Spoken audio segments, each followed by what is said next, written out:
বাঙালিদের যে চেষ্টা থাকে জনগণের ঐক্যের বিরুদ্ধে তারা তৎপরতা চালিয়ে যায়, কিন্তু তারা সফল হয়নি এই কারণে আমরা ঐক্যকে ধরে রেখেছি।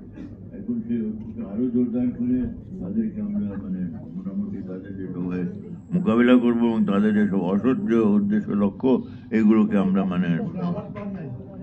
আমার তো সবসময় থাকে ভালো কাজের বিরুদ্ধে সবসময় কিছু খারাপ লোক লেগে থাকে। ধন্যবাদ আপনাদের সবাইকে।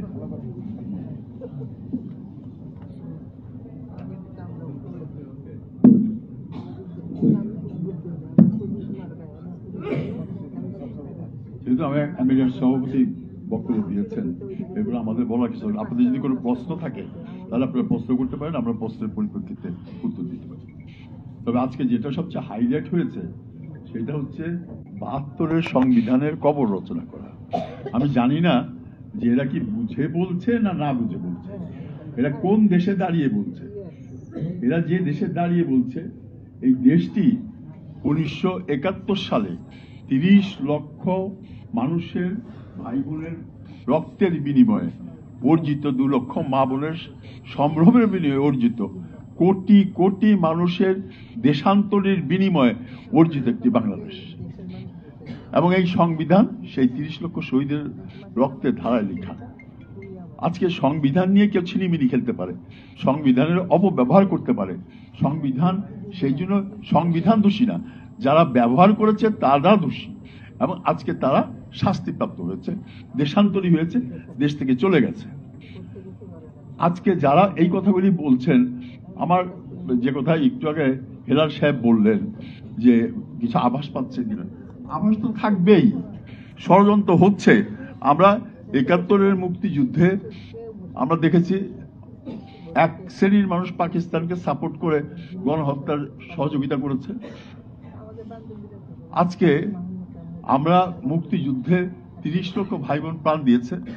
সুতরাং এই বাংলাদেশকে যদি আমরা ঐক্যবদ্ধ রাখতে না পারি, এই বর্তমান যে পরিস্থিতি হয়েছে, এই পরিস্থিতিতে যদি ঐক্যবদ্ধভাবে আমরা এগোতে না পারি, তাহলে এই যে শেষ যে আন্দোলনটা হয়ে গেল, ৭১-এর মুক্তি, ৫২ ভাষা আন্দোলন, ৭১-এর মুক্তিযুদ্ধ এবং এরপরে স্বৈরাচারের সাথে এই আন্দোলন, এর পরবর্তী পর্যায়ে এই ২৪-এর যে আন্দোলন হয়ে গেল, সে আন্দোলনটা ব্যর্থ হতে বাধ্য যদি আমরা জাতীয়ভাবে ঐক্যবদ্ধ থাকতে না পারি এবং আমাদের মূল চেতনা যেটা মুক্তিযুদ্ধের চেতনা, সেটাকে আমরা মূল্যায়ন করতে না পারি। ধন্যবাদ। বন্ধুরা কেউ কোশ্চেন করছেন না, আর একটা কোশ্চেন করার অনুমতি যদি দেন তাহলে সেটা হলো যে সম্প্রতি 2 দিন আগে একটা সমাবেশ হয়েছে,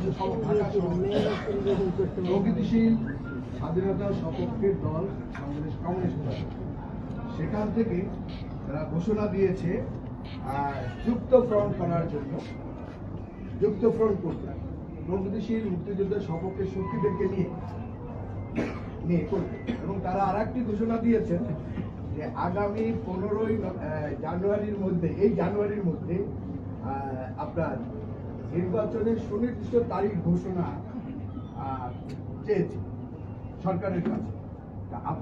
আমি জানতে চাচ্ছি আপনার কাছে, আপনারা সেই যুক্ত ফ্রন্টে যাচ্ছেন কিনা এবং নির্বাচনের জন্য কোন সুনির্দিষ্ট তারিখ দেওয়ার জন্য সরকারকে কোন আলটিমেটাম দেবে। আমরা কিন্তু প্রথমেই বলেছি যে কোনো ভালো প্রস্তাব আসলে আমরা অবশ্যই গ্রহণ করব এবং যারা জাতিকে বিভাজনের সৃষ্টি করছে আমরা তাদের বিরুদ্ধে দাঁড়াবো। আজকে কমিউনিস্ট পার্টি সহ অন্যান্য রাজনৈতিক সংগঠনগুলি যে একটা জাতীয় ঐক্যের কথা তারা বলছেন, আমরা এটাকে অ্যাপ্রিসিয়েট করি, আমরা এটাকে ধন্যবাদ জানাই এবং আমরা আশা করি যে এই যে কথাগুলি তারা বলেছেন অবশ্যই গণতান্ত্রিক শক্তিগুলির একটা জাতীয় ঐক্য এবং সেই ঐক্যের ভিতরে ঐক্যের কথা আমরা বলে আসছি এবং তারাও কিন্তু ঐক্যের কথাই বলছেন। আমরা যে কথা বহু পূর্বের থেকে আমাদের সভাপতি ডক্টর কামাল হোসেন বলে আসছেন, এমএর সভাপতি, যে জাতীয় ঐক্যের কোনো বিকল্প নাই, জাতীয় ঐক্য দিয়ে আমরা দেশটা স্বাধীন করেছি এবং জাতীয় ঐক্যের ভিতরে আমাদের এগোতে হবে। তো সুতরাং উনারাও একটা জাতীয় ঐক্যের আহ্বান জানাচ্ছি। অবশ্যই আমরা ভালো প্রস্তাবকে আমরা সমর্থন করি এবং আমরা আশা করবো যেটা বাস্তবে রূপ দেব এবং আমরাও অচিরেই একটা আলটিমেটাম দিয়ে দেব এবং তাদের সেই আলটিমেটামকে আমরা সমর্থন দিই যে 15 তারিখের ভিতরে রূপরেখা ঘোষণা করা হবে। জনগণের সরকারের কোনো বিকল্প নেই।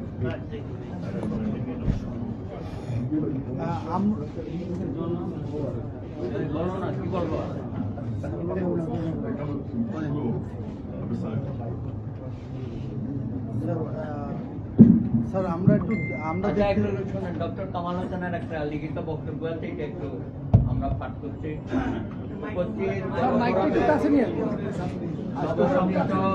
কমিটির নেতৃবৃন্দ, সাংবাদিক ও সুধীবৃন্দ, আমার শুভেচ্ছা নেবেন। মহান মুক্তিযুদ্ধের মধ্য দিয়ে অর্জিত বাংলাদেশের অঙ্গীকার ছিল সাম্য, মানবিক মর্যাদা ও ন্যায় বিচার প্রতিষ্ঠা করা।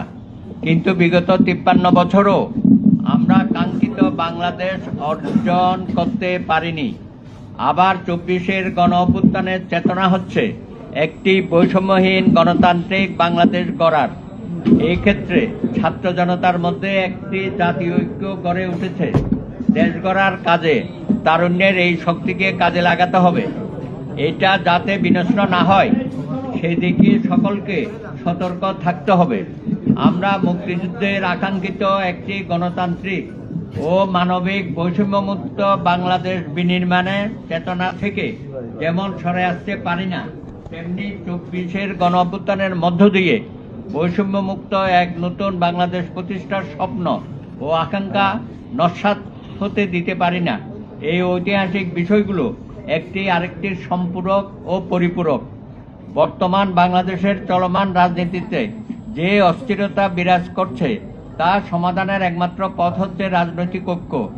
এই ঐক্যের ভিত্তি হচ্ছে আমাদের জাতীয় চেতনা, যা 52-র ভাষা আন্দোলন, 71-এর মুক্তিযুদ্ধ, 72-এর সংবিধান এবং 24-এর গণ অভ্যুত্থানের চেতনা।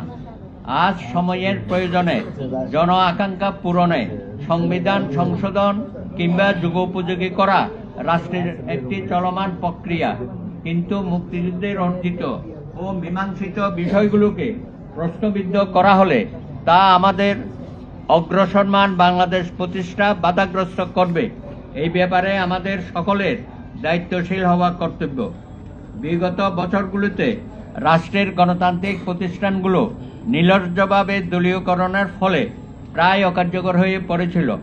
এইসব প্রতিষ্ঠানগুলো সংস্কার করতে এবং অবাধ, সুষ্ঠু ও নিরপেক্ষ নির্বাচনের পরিবেশ তৈরি করতে আন্তর্জাতিক খ্যাতিসম্পন্ন ব্যক্তিত্ব, নোবেল বিজয়ী ডক্টর মোহাম্মদ ইউনূসের নেতৃত্বে যে অন্তর্বর্তীকালীন সরকার গঠিত হয়েছে তা তাদেরকে যৌক্তিক সময় ও সার্বিক সহযোগিতা করা সকল রাজনৈতিক দল ও জনগণের নৈতিক দায়িত্ব, যাতে আমরা অভীষ্ট সংস্কার কর্মসূচি সুষ্ঠুভাবে বাস্তবায়ন করতে সক্ষম হই।